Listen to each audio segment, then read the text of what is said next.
Aujourd'hui, Serge Bouchard raconte Marie-Joseph Angélique.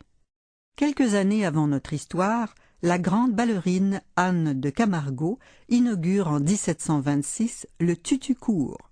La même année, après l'avoir importé d'Éthiopie, on met sur pied la première plantation de café au Brésil. En 1729, on fonde Baltimore aux États-Unis. Le Danemark prend le contrôle du Groenland et Jean-Sébastien Bach compose La Passion selon saint Matthieu. En 1730, en Angleterre, on commence à faire des jardins paysagers sur le modèle chinois et on met au point la culture sans jachère. Marie Vaussigne, Le jeu de l'amour et du hasard. La même année, en Nouvelle-France, Marguerite Diouville, future fondatrice des Sœurs Grises, enceinte de son 6e enfant, devient veuve. Toujours en 1730, on commence le chemin du roi qui va réunir Montréal et Québec. Une construction qui va prendre 4 ans et demander l'érection de 13 ponts. Pour augmenter la population, quelques 650 condamnés pour délits mineurs en France arrivent en Nouvelle-France. Retrouvons dans ce petit village de Montréal d'une vingtaine de rues à peine l'esclave noire Marie-Joseph Angélique.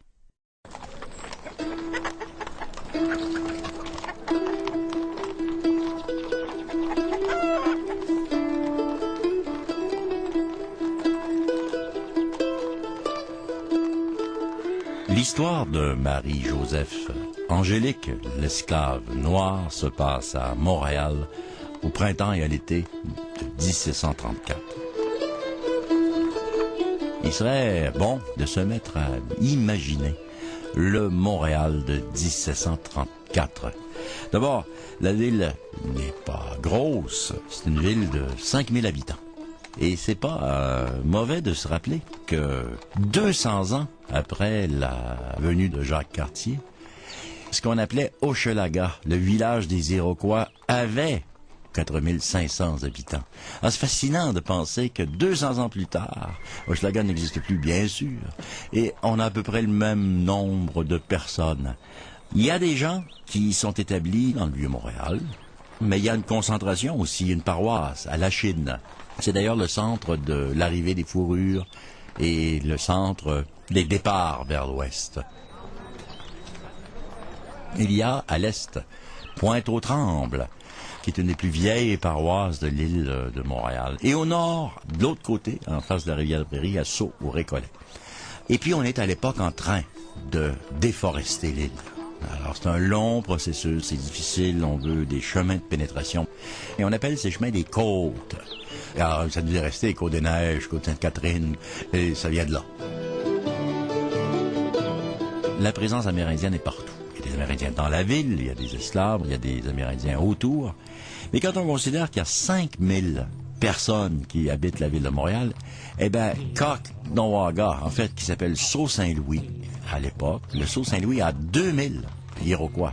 Alors, vous voyez le rapport de population, l'importance démographique des Amérindiens, elle est considérable. Déjà à cette époque, on a du trouble avec Kanawake. Alors on les accuse de faire de la contrebande, d'être branchés sur les Anglais de Nouvelle-Angleterre, de passer des pots de castor, de passer de l'alcool, de passer en fait tout ce qui est interdit, de passer même des gens. Ce sont des passeurs. Mais ils sont aussi indisciplinés et n'obéissent à aucune autorité. Et à l'époque, on est exaspéré, on l'appelle la République du Sault-Saint-Louis. Les Iroquois ont déjà commencé des revendications à l'effet qu'ils sont des Indiens et qu'ils n'obéissent pas aux Français et qu'ils sont souverains. Et ils tentent de débaucher tous les autres Indiens autour, dont les Abénaquis de Saint-François. Alors tout ça fait partie du climat là, de l'époque de 1734. Donc la forêt est partout, on est en train de la défricher, mais en même temps, on veut bâtir des fortifications un peu comme à Québec.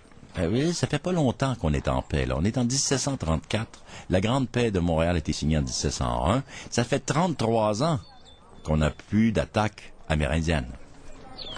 Il y a quand même une certaine insécurité. Il y a les Anglais, il y a des ennemis. On veut des fortifications. C'est le grand débat de l'époque.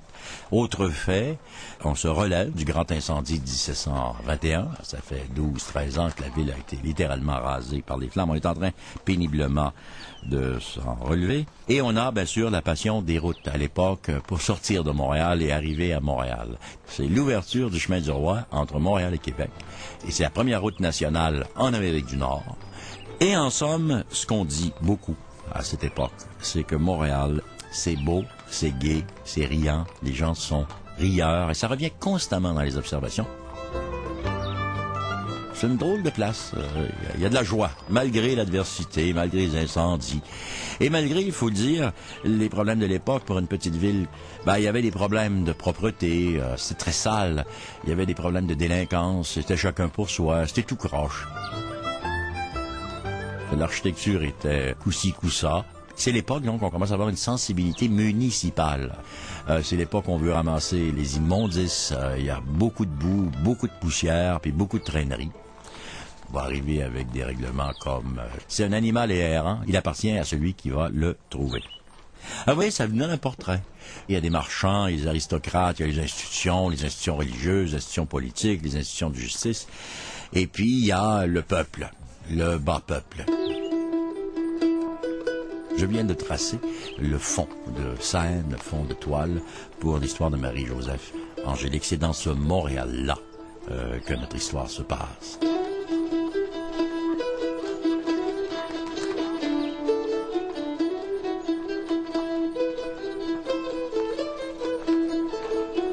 Il faisait beau à Montréal le 10 avril 1734. Le printemps était précoce. Les gens de Nouvelle-France ont cette habitude, bien normale, de sortir quand il fait beau, encabaner pendant tout l'hiver. Quoi de plus beau que de sortir? C'est une habitude qu'on a encore aujourd'hui. Donc, tout le monde est dans la rue. Ils vantent un peu. C'est la fin des offices religieux, c'est le début de la soirée et la petite ville est animée. Sur la rue Saint-Paul, une grosse voix d'homme crie « Au feu !» Allez, répète et crie « Au feu !» C'est la voix d'un soldat canadien. Il aperçoit le feu, lui, à partir de la fenêtre de l'hôpital. Les flammes sont dans le toit de la maison d'en face. Et c'est la maison de Thérèse de Coigne de Francheville. Alors il va voir, immédiatement tout le monde s'énerve. Il y a un homme qui se précipite, qui rentre dans la maison, monte au grenier. C'est le voisin de Madame de Coigne. Madame de Coigne n'est pas à la maison. Elle est en train de marcher, elle revient de l'église et des offices religieux. Cet homme qui monte, un bonhomme intéressant, c'est Volant Radisson, dont on dira qu'il serait le petit-fils de Pierre-Esprit Radisson. Volant Radisson, qui est un homme âgé, qui a 69 ans, et qui grimpe au grenier et qui va constater le feu. Maintenant, il ne peut pas rien faire parce que le feu est vraiment pris. La maison est en flammes, il n'y a pas d'échelle, il n'y a pas de moyen d'éteindre le feu. Il va redescendre et c'est la panique. Mais pour constater aussi que sa propre maison, c'est le voisin. Sa maison aussi est en train de flamber. C'est parti. Tout ira très vite. Ce soir-là, le 10 avril 1734, il va y avoir une conflagration. Un feu va être partout. On va avoir beaucoup de difficultés à l'éteindre. Et à la fin, au lendemain matin, on constate qu'une quarantaine de maisons ont été incendiées, ainsi que plusieurs bâtiments appartenant à la congrégation des Sœurs. Donc, un désastre. C'est une catastrophe. Une autre catastrophe qui était très courante à l'époque, dans toutes les villes du monde. Nous sommes à l'époque des grands incendies urbains. Montréal, la petite ville n'est pas chanceuse. Juste 13 ans passés, en 1721, la ville avait été rasée. Il y avait eu une immense, beaucoup plus grande conflagration. Alors là, on a reconstruit. Les Sœurs ont même pas fini de reconstruire. Là, le feu, encore une fois, le feu. L'année d'avant, il y avait eu aussi un formidable tremblement de terre qui avait endommagé toutes les maisons de pierre. Alors on était en reconstruction, on reconstruisait les remparts de la ville, on reconstruisait les maisons de pierre Faut dire aussi que les maisons de pierre étaient rares, mais il y avait les maisons de bois aussi, les maisonnettes et les maisons. Et tout ça, ça brûle facilement. Donc, au mois d'avril 1734, catastrophe à Montréal. Dès le lendemain matin, c'est un dimanche, il va y avoir une rumeur qui circule. Tout le monde raconte, tout le monde dit que c'est une esclave noire, la négresse de Madame de Francheville, justement, la dénommée Marie-Joseph, qu'on surnomme aussi Angélique, qui aurait mis le feu. Et puis ça, c'est la rumeur. Hein. Puis la rumeur, c'est pire qu'un incendie. Une fois que c'est pris, c'est parti. Alors on peut se poser la question, qui est cette Marie-Joseph, dite Angélique? Eh bien là, c'est intéressant, ça nous introduit à un univers, l'univers des Noirs, l'univers des esclaves, et ça nous introduit à l'histoire aussi des Noirs au Québec, ou en Nouvelle-France. Parce qu'on imagine toujours que les Noirs sont récents d'arriver dans une ville comme Montréal, même dans une ville comme Québec, et que la Nouvelle-France n'a pas eu d'esclaves, et que tout ça c'est une histoire d'Américains, et d'Anglais, et du Sud, et des Antilles, et des Espagnols. Marie-Joseph Angélique, elle est noire, elle est à Montréal depuis plusieurs années, elle est l'esclave de Madame de Francheville. C'est une femme âgée de 29 ans, esclave de son état, ce qui nous indique qu'il y avait bel et bien des esclaves en Nouvelle-France. Cette dimension, cachée, niée par plusieurs de nos historiens officiels dans l'histoire du Canada français catholique, c'est quand même renversant de constater que des Noirs, il y en a eu toujours, même au jour 1 de l'Acadie. Quand on raconte l'histoire de l'Acadie, on raconte Champlain, Sieur de Mont, Pont-Gravé, c'est toute la question de Port-Royal, et tout ça, 1603. Mais qu'est-ce qu'on apprend quand on fouille? Il y avait un Noir en Acadie, qui ne survivra pas longtemps, mais on va l'appeler, il va passer à l'histoire sous le nom de Mathieu de Coste. C'est un Noir qui est avec ses Français en Acadie et qui va mourir de scorbut très rapidement en Acadie. On se rappellera aussi, et ça c'est une histoire intéressante, à Québec. On est encore à l'époque de Champlain. Ce sont les dernières années de Champlain. D'ailleurs, c'est l'évacuation des Français. Le bref intervalle où les frères Kirk vont prendre Québec. Eh bien, les frères Kirk amènent Petit Noir. Et où il avait pris ce Petit Noir-là? Les frères Kirk, c'était des pirates, hein? C'était des navigateurs des grands océans. Alors certains racontent qu'ils avaient pris aux Hollandais, d'autres racontent qu'ils avaient pris eux-mêmes, à Madagascar. Alors ce Petit Noir, qui n'est âgé que de 6 ans, imaginez-vous un petit garçon, est rendu dans la ville de Québec. Et quand les Kirk retournent, ils abandonnent le Petit Noir, en fait ils le donnent à Olivier le Tardif. Et puis, quand les Kirk s'en retournent, Olivier le Tardif peut pas garder son petit nègre, parce qu'il va évacuer lui aussi. Alors, il va le donner à un monsieur Couillard, qui aimait beaucoup les enfants, qui avait adopté beaucoup de petits Indiens. Il va confier le Petit Noir pour son éducation au père Lejeune. Alors, en 1632, imaginez-vous, le père Lejeune a comme étudiant des petits Indiens, puis un Petit Noir. Il va s'appeler Olivier, du nom du traître. Et son nom de famille, ça va être le nom de son précepteur au catéchisme. Il va s'appeler Lejeune. Et il va vivre à Québec. On ne sait pas s'il a vécu à l'état d'esclavage, mais il a été très certainement domestique. Et il est mort un peu plus tard. On dit qu'il a atteint la trentaine. Entre 1630 et 1730, c'est 100 ans, il va y avoir des esclaves. Il va y avoir des Noirs en Nouvelle-France. Il y aurait eu jusqu'à 1500 esclaves noirs. C'est qu'en Nouvelle-France, les bourgeois, les marchands, les aristocrates avaient des esclaves, mais il y en avait 2 sortes. Il y avait les Noirs et il y avait les Indiens. Et les Indiens, ils vont les appeler les panis. Les Noirs coûtent 2 fois plus cher qu'un Indien sur le marché des esclaves. Parce qu'ils étaient plus rares, ils étaient plus estimés. Ça faisait plus maître et plus bourgeois d'avoir son nègre ou ses nègres. Les Indiens panis, pourquoi on les appelait les Indiens panis? C'est probablement parce que la majorité de ces Amérindiens étaient d'origine Pawnees. Alors, c'était des captifs Pawnees que les Premières Nations prenaient dans la Première Nation Pawnees, qui se situe dans le Centre-Amérique, tout près des Sioux. Et ils les amenaient, les ramenaient dans l'Est et les vendaient. C'était des Indiens qui vendaient des Indiens aux Français. Et les Français se sont mis lentement à toujours faire la référence des Panis pour Pawnees. Donc, Marie-Joseph Angélique n'est pas une exception. C'est une Noire parmi des Noirs, qui était beaucoup d'ailleurs concentrée dans la petite ville de Montréal, esclave des marchands.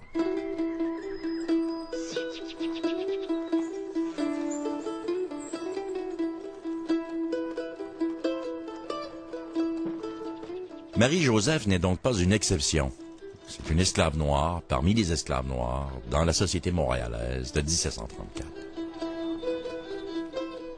Elle serait née en 1705 au Portugal, au nord de Lisbonne, à peu près à la latitude de l'île de Madère. Quand et comment elle est venue en Amérique, ça reste un mystère. Par les filières de l'esclavage, elle aboutit, jeune fille en Amérique, en Nouvelle-Angleterre, dans la région de Fort Orange, Albany, New York. Elle appartient à un certain Nicholas Black. Elle est donc esclave en territoire anglais, britannique. Et ça nous renseigne beaucoup sur les mœurs et les coutumes et les transactions et les relations de l'époque entre notamment Albany, New York et Montréal. Il y avait des liens illégaux et illicites, cachés et implicites entre Albany et New York, puisque la Nouvelle-France interdisait toutes les tractations entre les Françaises et les Anglais. Quand il y a un interdit, il y a beaucoup d'activités. Donc, il y avait énormément de contrebande entre Albany et Montréal. Contrebande de tout. Contrebande des fourrures, contrebande des produits, contrebande des esclaves. Alors, il y a eu une transaction entre ce Nicholas Black à Fort-Orange et François Poulain de Francheville à Montréal. François Poulain a carrément acheté Marie-Joseph de façon cachée, parce que ce François Poulain est un riche marchand. Et savez-vous comment Marie-Joseph arrive à Montréal? Par les Iroquois Mohawks de Kanawake. Les Iroquois Mohawks de Kanawake, qu'on appelait à l'époque les seigneurs du Sault-Saint-Louis, qui appartenaient, et qui appartiennent toujours d'ailleurs aux Iroquois du Sault, c'était des contrebandiers patentés. Ils faisaient New York, Montréal, puis ils passaient tout. Et il passait aussi des personnes, dont les Noirs. Mais rappelons-nous les histoires où les gens allaient acheter des prisonniers. Agathe de Repentigny avait acheté des prisonniers anglais détenus par les Iroquois à Kanawake. Bref, Kanawake était un marché où on pouvait aller acheter des personnes.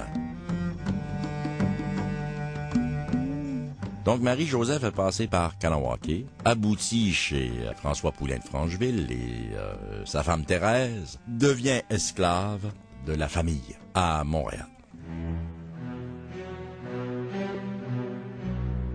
Tout n'est pas permis à l'égard des esclaves. C'est-à-dire que la Nouvelle-France s'est inspirée de ce qu'on appelle le Code noir. Le Code noir, c'était ce que la France, dans ses colonies, avait établi. Les règles et règlements concernant les esclaves. Comment on traite son esclave? Est-ce qu'on a le droit de le battre? Est-ce qu'on a le droit de vie ou de mort? Est-ce qu'on l'a franchi?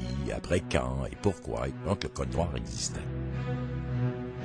En Nouvelle-France et à Montréal, il semble que les esclaves étaient relativement, je dis bien relativement, bien traités. C'est-à-dire qu'on les nourrissait, qu'on les abritait, qu'on les faisait travailler, on n'avait pas le droit de trop débattre. Il y avait un droit de vie ou de mort sur le vol, l'agression, des choses comme ça. Mais c'était réglementé. Marie-Joseph est devenue la propriété des Francheville en 1725. Elle est peut-être contente d'aboutir en Nouvelle-France, car selon les esclaves, la vie était plus facile à Montréal, comparée à la Nouvelle-Angleterre. Mais le pire du pire, c'était les Antilles, où là les plus grandes rumeurs circulaient à l'effet qu'on tuait un esclave pour un rien. Alors, les esclaves d'ici avaient une peur bleue des Antilles, et c'est important dans l'histoire que je raconte. Donc Marie-Joseph va vivre et travailler dans ce qui est aujourd'hui le Vieux-Montréal, précisément sur la rue Saint-Paul. Elle va parfois à la campagne. C'est intéressant parce que François Poulain de Francheville a des terres. C'est dans le quartier aujourd'hui Saint-Michel. Le quartier Saint-Michel, c'est la grosse campagne. Il les fait cultiver par quelqu'un. Elle va travailler au champ, sur la ferme de François Poulain.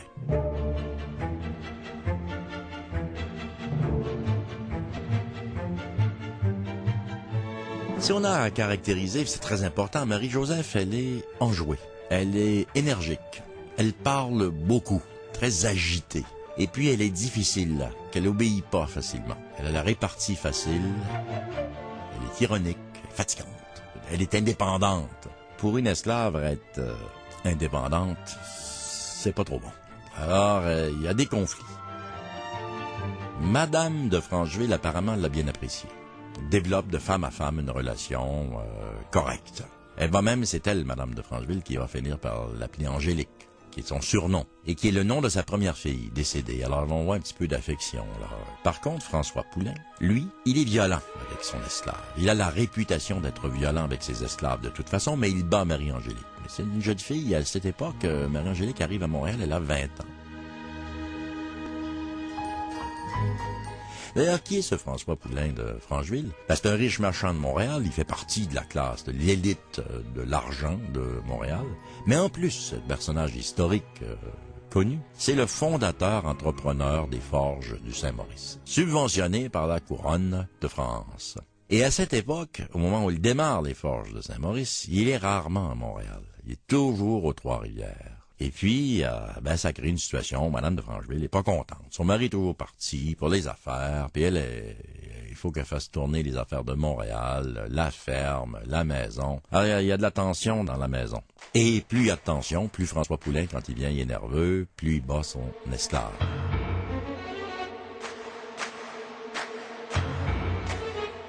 En 1733, en novembre, quelques mois d'ailleurs avant l'incendie, ce François Poulain, en pleine force de l'âge, tombe par terre, mort. Et Madame devient veuve, jeune, et elle prend les affaires en succession. C'est très compliqué. Elle sera très nerveuse, très occupée. La famille est très riche, mais elle n'est pas sans souci. Madame devient nerveuse aussi à l'égard de son esclave.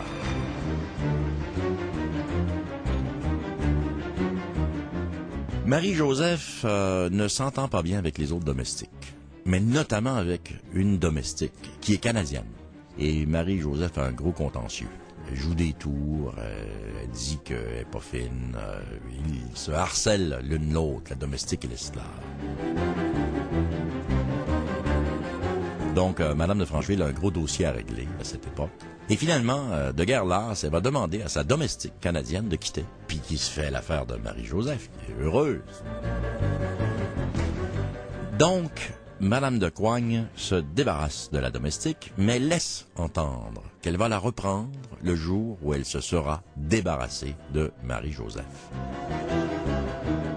Et là, elle aurait entrepris quelques démarches à Québec auprès d'un courtier d'esclaves pour vendre Marie-Joseph aux Antilles, parce qu'elle voulait l'argent. Et il y a un monsieur de Québec qui commence des démarches pour vendre Marie-Joseph aux Antilles. Et Marie-Joseph saura cette rumeur.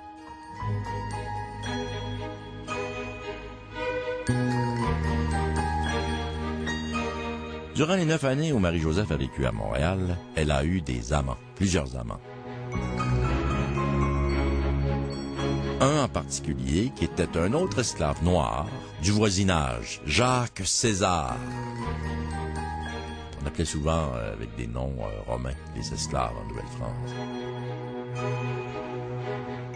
Et César, il va faire un enfant à Marie-Joseph. Ils se rencontraient sous les remparts, sur le bord du fleuve.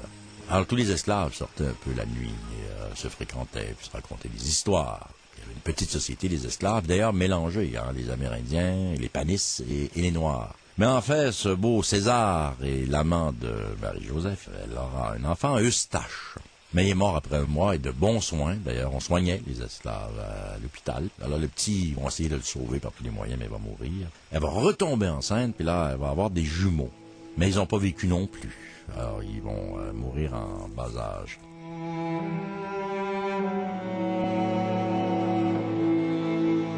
Si ces enfants avaient vécu selon le Code noir, ils auraient été la propriété des Francheville. Alors, les propriétaires encourageaient ce genre de choses, de noir à noir, pour avoir d'autres esclaves gratis, par continuités et naissances.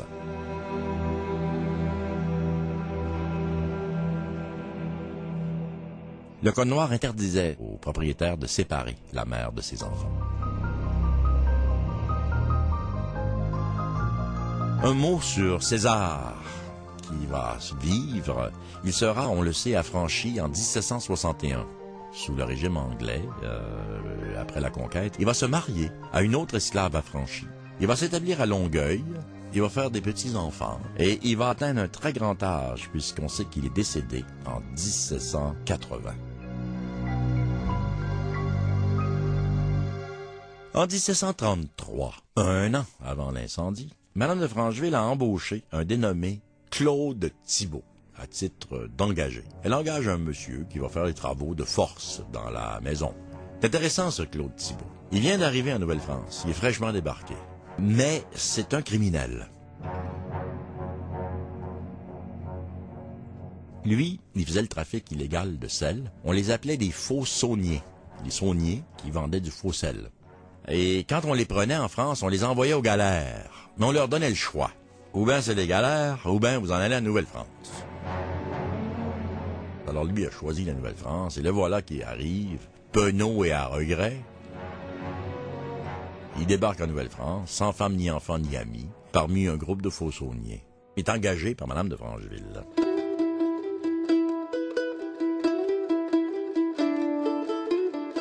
Alors voilà que Marie-Joseph est en amour avec Thibault, qui est en amour avec Marie-Joseph. Et le climat est très lourd à la maison Francheville, parce que Madame Francheville voit ça. La domestique est partie, son esclave est en amour avec l'engagé. Madame est débordée par les affaires, elle est fatiguée. Marie est terrorisée à l'idée de se retrouver aux Antilles, d'être vendue. Cette idée lui trotte dans la tête. Et lui, il est malheureux comme les pierres d'être en Nouvelle-France. Alors les deux vont avoir le projet de s'enfuir.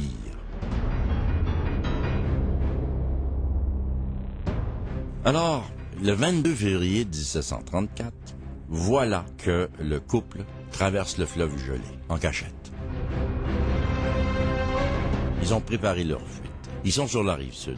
Ils tentent de rejoindre Kanawake pour aller voir les Iroquois, pour prendre la route secrète de la contrebande vers la Nouvelle-Angleterre. Le couple s'enfuit via Châteauguay vers la Nouvelle-Angleterre, vers Albany. Ils ambitionnent de prendre un bateau et retourner en Europe, se refaire une vie en Europe. Probablement que Thibault veut retourner en France, puisqu'il ne veut pas rester en Nouvelle-France.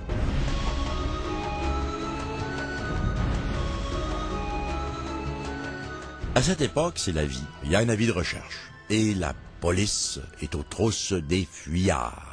Il y a 3 policiers qui vont se donner la grosse peine d'aller patrouiller les immenses solitudes de la piste de Châteauguay. Et croyez-le ou non, le couple est rattrapé à 132 km de Montréal par le chef de police de Boucherville et 2 autres policiers.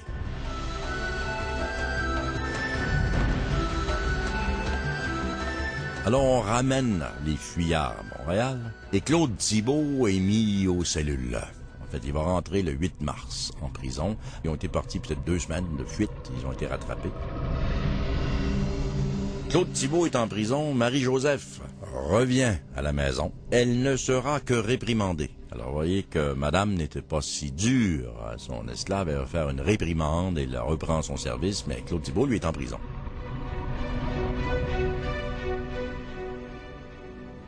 Marie-Joseph va aller le voir en prison pour une raison très simple. La prison est à côté de la maison. Alors, elle va le voir en cellule et va lui porter du pain. Mais c'est là le problème et la source du problème. Elle a la bougeotte, je l'ai déjà dit, elle a la parlotte aussi. Elle parle beaucoup, puis elle bouge beaucoup, puis elle est très énervée, puis elle est revenue, puis elle est déçue, puis son amoureux est en prison. Alors, elle est pas contente. Elle dit à tout le monde qu'elle va s'enfuir à nouveau. Thibault va s'évader, que Thibault va sortir, qu'ils vont s'enfuir à nouveau. Elle dit que sa maîtresse, Madame de Francheville, va regretter de l'avoir reprise. Elle dit que les Blancs ne valent rien. C'est pas très bon, ça, dans un monde d'esclavage. Donc elle commence à déblatérer contre les Blancs en général, et les Français en particulier. Et tout ce qu'elle dit finira par lui jouer un mauvais tour. Elle aurait même dit que sa maîtresse, un jour, n'aurait plus sa maison, qu'elle allait poser des gestes.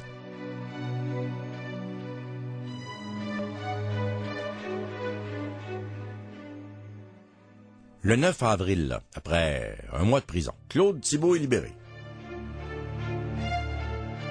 Traverse la rue, j'imagine, ou quelques rues, et se présente chez sa patronne. Il vient reprendre des vieilles chemises, quelques objets, puisqu'il a été engagé de Madame de Francheville. Le 10, c'est le samedi. À 7 heures du soir, l'incendie éclate, dans le grenier de la maison de Madame de Francheville. Des centaines de personnes sont dans la rue, puisqu'on a dit qu'il faisait beau cette journée-là. Mais des centaines de personnes seront à la rue, puisque 40 maisons, au taux d'occupation à l'époque, c'est beaucoup de personnes qui vont tout perdre.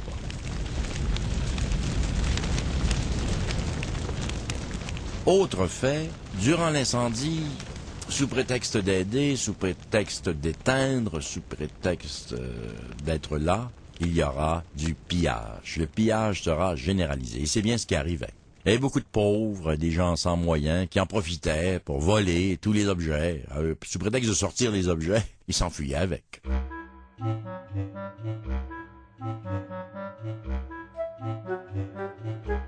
C'est une petite ville coloniale, Montréal à l'époque.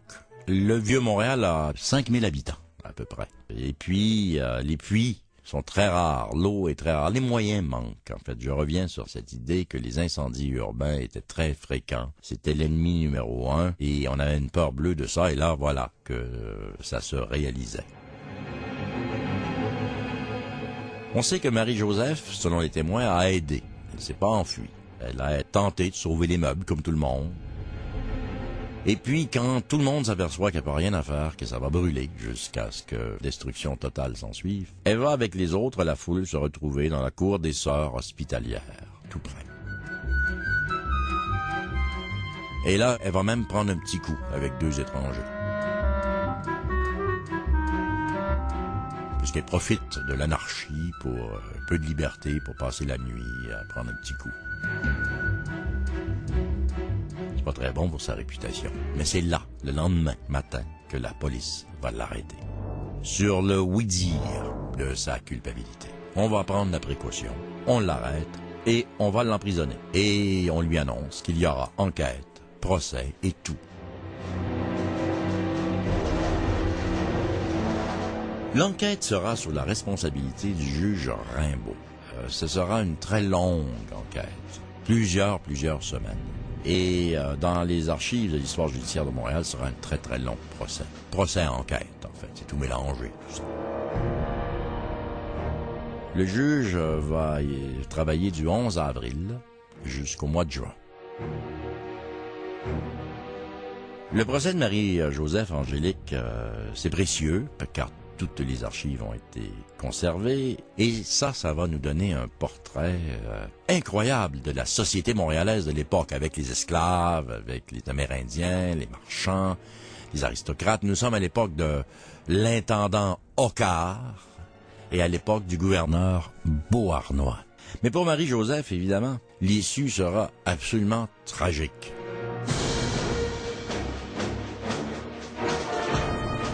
Les interrogatoires du juge vont se succéder, il y aura plusieurs témoins, et tout tourne autour du motif. Pourquoi Marie-Joseph aurait mis le feu? Où est allée Marie-Joseph? Où était Marie-Joseph? Qu'est-ce qu'elle a fait? Ses allées et venues. Et on va interviewer évidemment tous les témoins, dont le vieux volant Radisson, qui est arrivé en premier, qui est monté au grenier, et qui dit être monté au grenier avec Marie-Joseph. Et puis en parallèle à ce procès, on va aussi faire le procès des pillards. Alors la police et la justice est bien occupée pour retrouver les objets perdus, les objets volés. Alors tout le monde soupçonne tout le monde raconte toutes sortes de choses. En fait, quand on voit tout ça, quand on lit, on sent bien que tout le monde ment, tout le monde se protège, on est dans le oui-dire.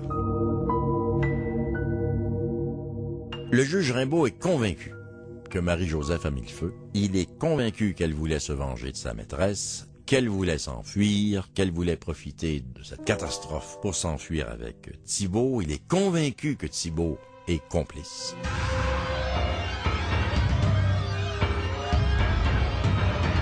Alors là, toute la structure de l'accusation va se mettre en place. Toujours par oui-dire. Un dira ou une dira avoir vu Marie-Joseph sortir à la rue, regarder le toit avant l'incendie. L'un dira qu'elle était nerveuse, qu'elle aurait dit, qu'elle a fait, mais pas de preuve. Aucune preuve. Et évidemment, Marie-Joseph nie tout. Et pendant ces semaines, il va y avoir 5 interrogatoires. Elle est toujours en prison. Il va y avoir 5 interrogatoires serrés. Et le juge Rimbaud et tous les officiers de justice ne réussissent pas à lui faire avouer. En fait, elle dit qu'elle n'a pas mis le feu, qu'elle n'y est pour rien. Donc, elle va avouer qu'il y avait de la tension dans la maison. Oui, elle n'aime pas les Blancs. Oui, tout ça, mais jamais elle n'aurait mis le feu à la maison de sa maîtresse.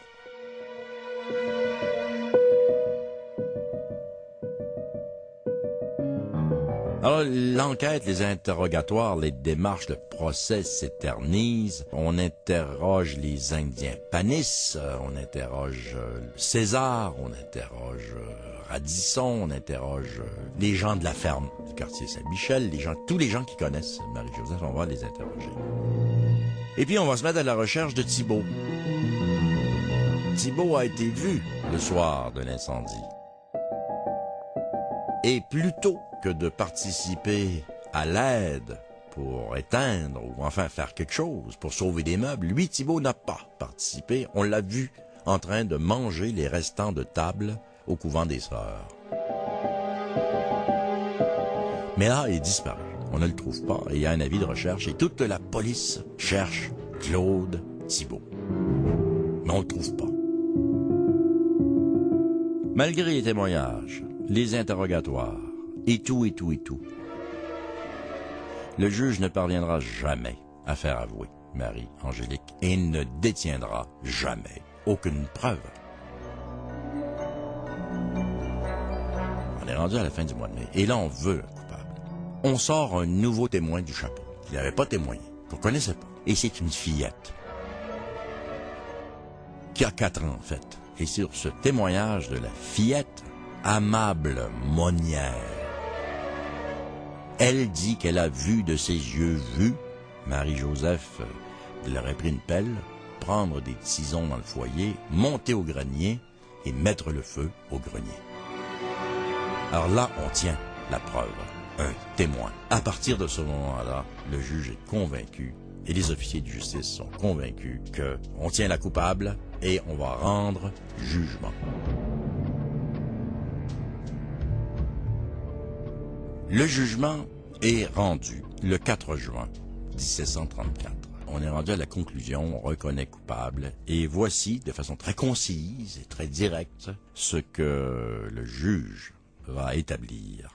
Mon avis est que la dite négresse soit condamnée à faire amende honorable, la torche au poing, ensuite le poing coupé, brûlée toute vive, préalablement appliquée à la question ordinaire et extraordinaire pour savoir ses complices.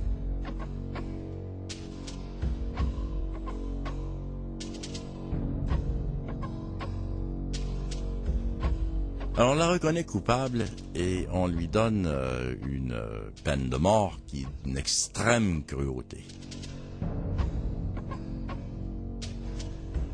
On va la faire déambuler, on va la mettre sur charrette,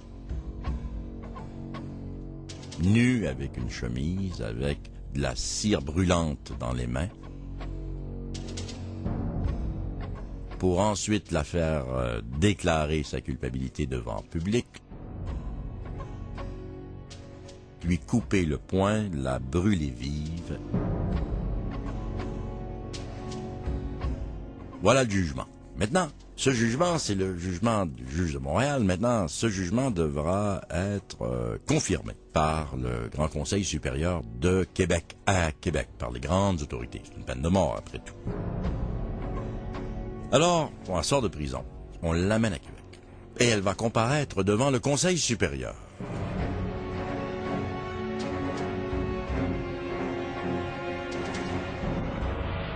Samedi, le 12 juin, elle va recevoir l'avis juridique du Conseil supérieur. Le Conseil, le 12 juin, confirme la culpabilité de Marie-Joseph Angélique, mais modifie la sentence.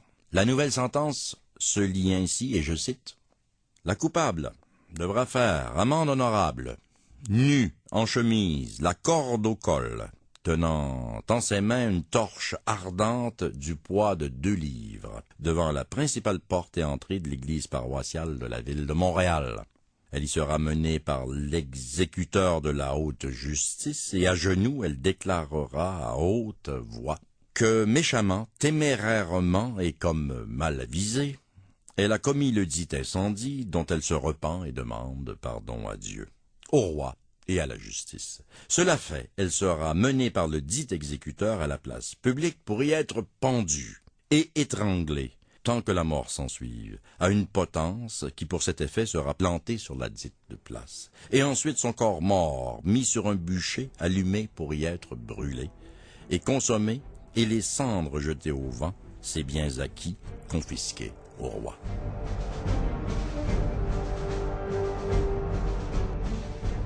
Alors on modifie la sentence. On va la pendre avant de la brûler. Et on ne va pas lui couper le poing. Cependant, elle doit être soumise à la question ordinaire et extraordinaire. Ça, c'est de la torture. Alors on l'assoit sur la sellette, qui est un petit banc. Et là, on lui met des planches de bois, de chêne autour des jambes, très serrées, reliées avec une corde. On va planter un coin dans ces planches de chêne et à chaque coup de marteau, la pression lui écrase et lui broie les os. La question ordinaire étant un coup de coin, la question extraordinaire étant plusieurs coups de coin. Et finalement, on va procéder à Montréal, à la torture.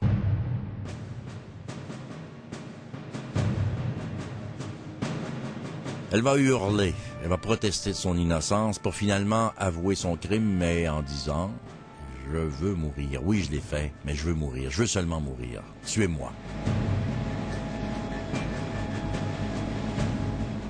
Mais on n'arrête pas de la torturer en disant « Vous aviez un complice, Claude Thibault. Claude Thibault. » Elle dit « Non, non, non. J'étais seul, c'est ma décision. Je veux mourir. Tuez-moi. » Jamais elle n'avouera la complicité de Thibault. Et elle va aller comme ça, vers sa mort, puisque tout va aller très très vite. On amène l'exécuteur des hautes œuvres. C'est un métier, c'est un bourreau. Or, le bourreau de Nouvelle-France, on n'était pas content à l'époque. On venait de le congédier. On vient de faire venir un nouveau bourreau. Ce nouveau bourreau est noir. C'est un Martiniquais. On va lui donner le nom français de Mathieu Léveillé. Mais il ne sait pas quoi faire. Il arrive des Antilles, de la Martinique. Dans les archives, il nous en reste ceci. Et je cite. L'an 1734, le 21 juin, c'est un lundi, à 3 heures. Le présent arrêt a été par moi, greffier sous-signé, lu à la prison de cette ville à l'accusé et après que le sacrement de confession lui ait été administré.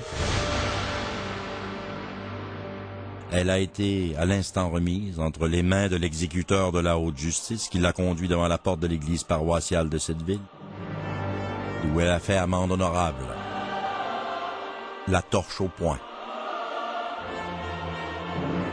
Après quoi a été conduite par le dit exécuteur dans la place vide au-devant des maisons incendiées, où elle a été pendue et étranglée, et ensuite jetée au feu, les cendres au vent, en exécution du dit arrêt.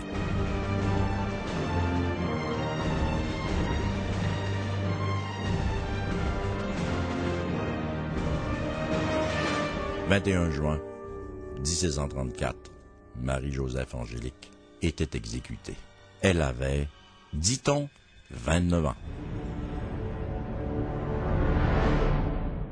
Vous êtes à même de juger de sa culpabilité avec ce que je viens de raconter.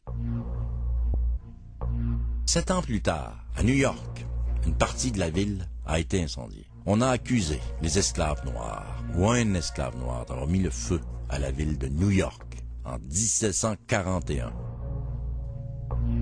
Et le procès a conduit à l'exécution publique de 12 Noirs,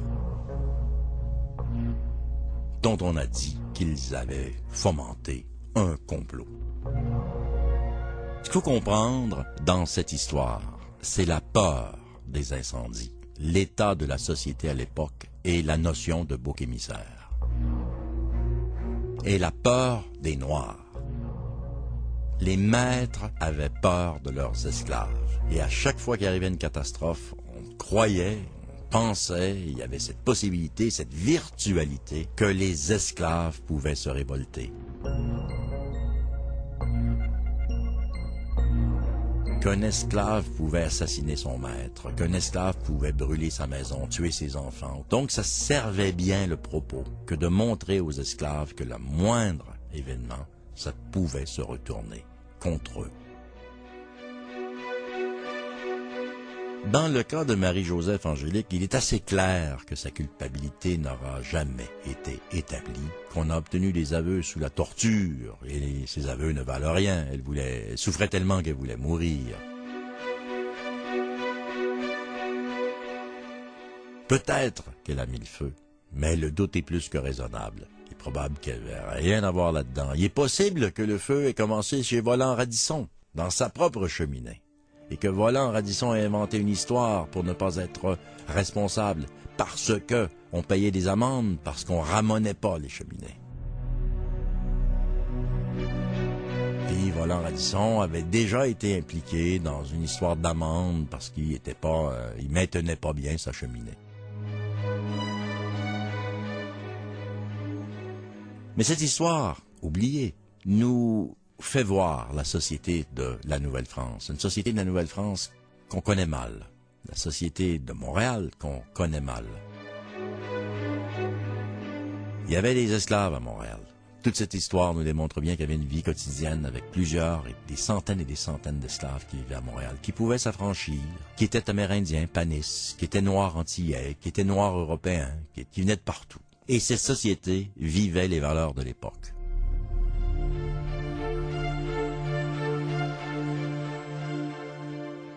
Sentence d'une immense cruauté, arbitraire de la justice, règlement des comptes.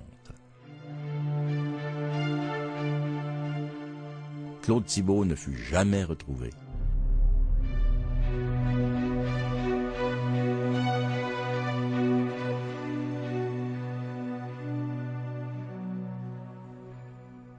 Cette histoire existe dans nos archives, elle a été rarement racontée. Ces dernières années, elle revient au jour à travers notre nouveau regard sur l'histoire des Noirs en Nouvelle-France et au Québec en particulier.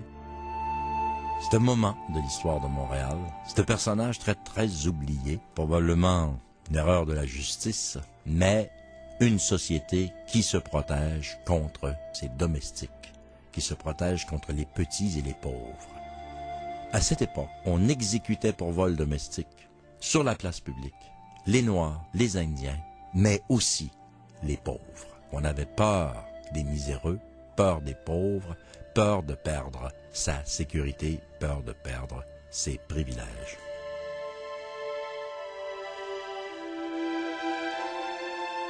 Marie-Joseph Angélique, une autre remarquable oubliée. Une femme dont on ne saura jamais le vrai nom. Angélique étant son surnom, Marie-Joseph étant son nom d'esclave en français et à Montréal.